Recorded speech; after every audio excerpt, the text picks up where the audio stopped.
보통 SF 소설의 아버지로 허버트 조지 웰스를 네, 꼽는다고 하는데요.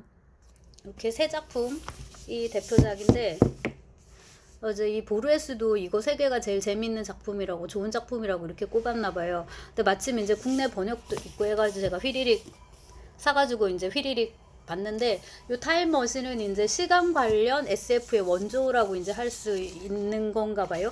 여기는 이제 시간 여행자라고 나오는데 나 화자가 다른 이제 전문가들하고 함께 그 시간 여행을 갔다 온 사람의 뭐 발표회 그런 거에 이제 참여해서 그 사람의 얘기를 듣고 전해주는 그런 형식입니다.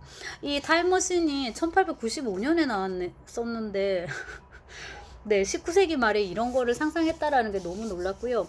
그 시간 여행자가 여사여사하게 기계를 개발을 해가지고 그 둘리에 나오는 도넛 느낌이 오히려 도넛이 아니고 도너 느낌이 더 나는데 깐따삐아 성인가요? 깐따삐아 별인가요? 이제 그런 거 느낌 나는데 아무튼 이제 저쪽으로 갔단 말이에요. 미래로 갔더니 이제 거기에 두 종족이 있더라. 그 A 종족은 이제 말하자면 이게 이제 영국 그 귀족 사회의 풍자인 것 같은데 놀고 먹다 보니까 완전히 이제 그런 식으로 태화돼 버린 이제 그런 종족이 하나 있고 그 다음에 이제 B 종족은 반대로 일을 너무 많이 한 거예요. 그래서 이제 이쪽은 노동 학대 쪽으로 이렇게 해가지고 거의 이제 동물식으로 이렇게 바뀐 그런 종족이 있고 이제 그런 내용인데 얼핏 읽었을 때 느낌은 이거는 그냥 걸리버 여행기인데 그거를 이제 이런 SF식 과학식으로 이제 넣어가지고 썼다 이런 느낌이 드는 책이었고요. 그 다음에 이제 투명 인간이 좀 이거보다는 조금 더 재밌었는데 이 챕터도 다 나누어져 있고 읽기가 되게 편한 소설인데 집중하지 못해서 조금 아쉽습니다. 1장은 이렇게 그 낯선 산에는 2월 어느 겨울날 아침 일찍 살을 내는 바람과 휘몰아치는 눈보라를 뚫고 도착했다. 어디 도착했냐며 어느 도시의 마차와 말 여인숙이라는 곳인데 사람이 이상한 거예요. 돈도 깎지도 않고 생김도 막 붕대 같은 거 감고 막 색안경 쓰고 뭐 손수건으로 줄곧 입을 가리고 있고 그러니까 뭐 좀비나 미라나 약간 이런 느낌을 준단 말이에요. 그래서 가뜩이나 뭐야 조금 요주의 인물 이런 식이다가 이 사람이 여관비를 안 냈나 이래가지고 조금 문제가 생겼나 이렇고 도망을 갔든가 이래요. 그러다가 여기 캠프 박사인지를 만나게 되는데 이게 자기 대학 동창인가 이렇거든요. 그래갖고 이제 둘이 좀 얘기하는 이 장면이 있고 이 투명 인간이 그 뭐야 말로 이렇게 투명 인간 이렇게 돼 있는데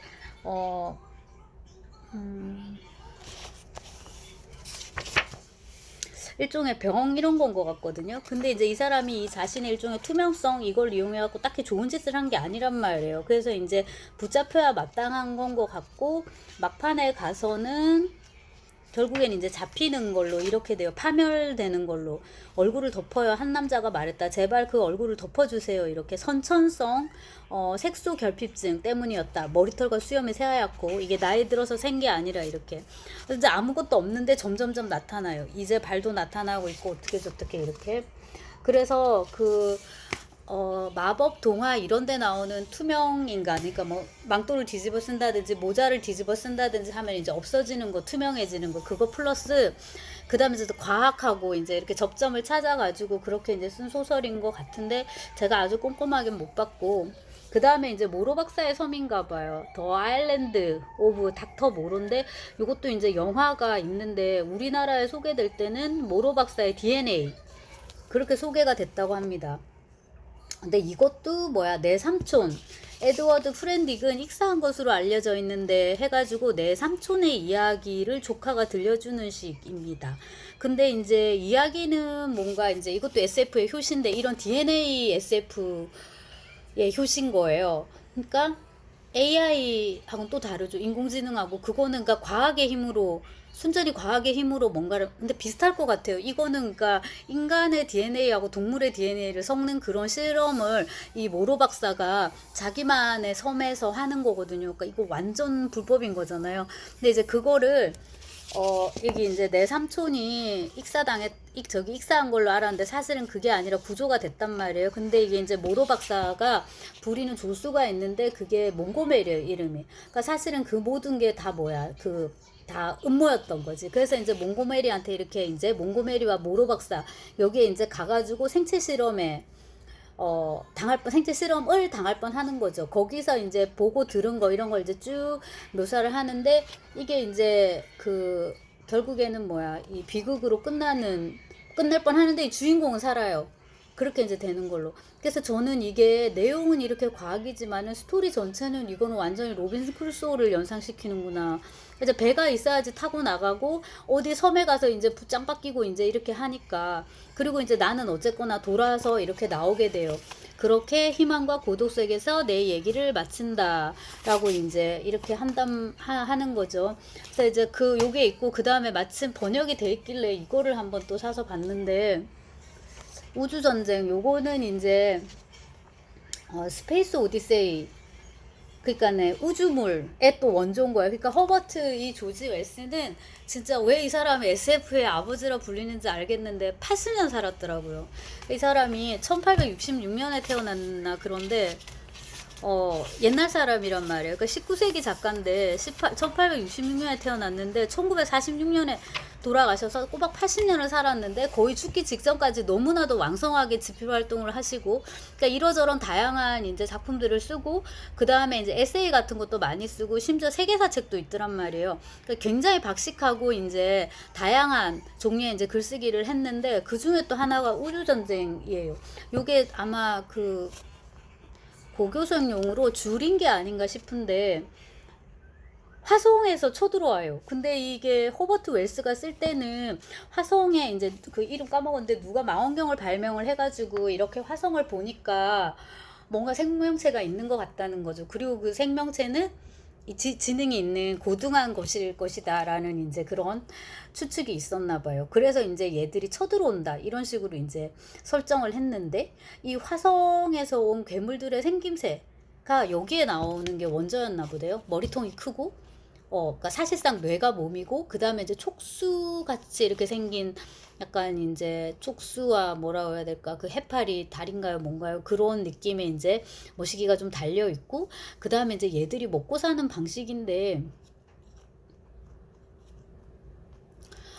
사람들처럼 음식을 먹고 소화시키고 이게 아니라 피를 빨아먹는 이제 이런 거. 화성인의 내무 기관은 단순했다. 이것은 훗날 해부하는 과정에서 드러난 사실이다. 신기하게도 인간의 몸에서 많은 부분을 차지하는 복잡한 소화기관이 그들에게는 없었다. 가장 큰 부분은 뇌로 수많은 신경이 눈, 귀, 촉수들과 연결되어 있었다. 그 옆에는 거대한 폐가 있었는데 그것은 입과 심장, 혈관 등과 이어져 있었다. 먹지 않으니까 소화할 필요도 없고 그럼 뭘 먹고 살아요? 그 대신 다른 생물체의 신선한 피를 뽑아서 자신의 혈관에 주입했다. 이런 식으로 나온단 말이에요. 근데 제가 이거를 읽으면서 이 허버트 웰스의 어떤 해안이랄까, 그 다음에 공감 능력, 통찰력, 그런 거에 되게 이제 감동을 했는데요. 물론 학구적이고 성실하고 그런 사람은 많죠. 그렇게 안 하고 이제 이렇게 쓰지 못했을 텐데 그 공감 능력, 상상력이라는 건 뭐냐면 결국 이제 이타주의하고 연결이 되는데 이 화성인을 생각을 하면서 얘들이 그 인간에게 이렇게 피를 이렇게 이 뭐야 다른 생명체의 피를 뽑아서 자기의 혈관에 주입해서 이렇게 먹고 한다는 게 너무 끔찍해서 지켜볼 수가 없었다. 그런데 하지만 소나 돼지, 토끼의 관점에서 본다면 인간이 고기를 먹는 관습 역시 얼마나 혐오스럽게 여겨질지 생각해 보아야 할 것이다. 이 부분이 되게 이제 인상적이었고요. 그러니까 초식 동물의 입장에서는 다른 동물의 살을 뜯어 먹는다는 게 심지어 날 것으로도 먹잖아요. 그거가 얼마나 또 잔인할 수 있을까 이제 이런 거고 그 다음에 해부학적 관점에서 우리랑 되게 달랐다는 거. 얘네들은 안 자고 24시간을 활동하고 성별도 없고 그러니까 일종의 무성생식이니까 이것도 그렇고 그 다음에 이제 뇌는 없어서는 안 될 부분으로 꼭 살아남을 것이며 쭉쭉쭉 뭐 이런 것들 한번 쭉 상상을 해본 것 같아요. 그리고 이제 화성인의 몸은 사실상 전체가 뇌로 변해버렸다. 그 다음에 이제 스토리예요. 여사 해가지고 이제 사람들은 살아남으려고 하고 뭐 화성인을 무찌르려고 하는데 잘 안 되고 그 뭐 몇 명은 죽고 살고 이렇게 하다가 갑자기 이제 화성인이 다 죽게 된단 말이에요. 근데 그 이유가 뭐냐면 병균이에요. 근데 이게 제가 볼 때 굉장히 이 사람 정말 공부를 많이 한 사람이고 과학적으로 네, 이게 되게 근거가 있고 그러니까 지금 더 많이 읽히겠구나, 읽힐 수 있겠구나 싶은 게 병균은 인류 역사가 시작된 이래 수많은 사람과 동물을 죽여왔다. 덕분에 인간은 오랜 세월에 걸쳐 세균에 대한 저항력을 키웠다. 그러나 화성에는 세균이 없었다. 화성인들이 지구에 도착해 음식을 섭취하자 우리의 조그만 동맹군이 활동을 개시한 것이었다. 그러니까 화성인이 인간에다가 이렇게 빨대 꽂아가지고 촉수로 이게 피를 다 뽑아 먹은 거잖아요. 자기들대로. 그러면서 동시에 그 인간의 피에 있는 세균, 바이러스 이런 것들이 그놈들한테 다 간 거죠. 그게 알아서 이제 죽이는 거예요. 근데 이게 되게 뜬금없다고 느껴질 수 있지만은 그렇지가 않다라는 것을 지금 우리 코로나 보면서도 되게 느끼네요. 되게 이제 재밌게 읽었고 이게 그나마 제일 재밌었고요. 그 다음에 이제 전기가 요약되는 것도 이게 중고생용이어가지고 그런지 요만큼이 이제 전기나 이런 거에 대한 건데 이거 제일 재밌게 정리가 돼 있어요. 다른 책보다.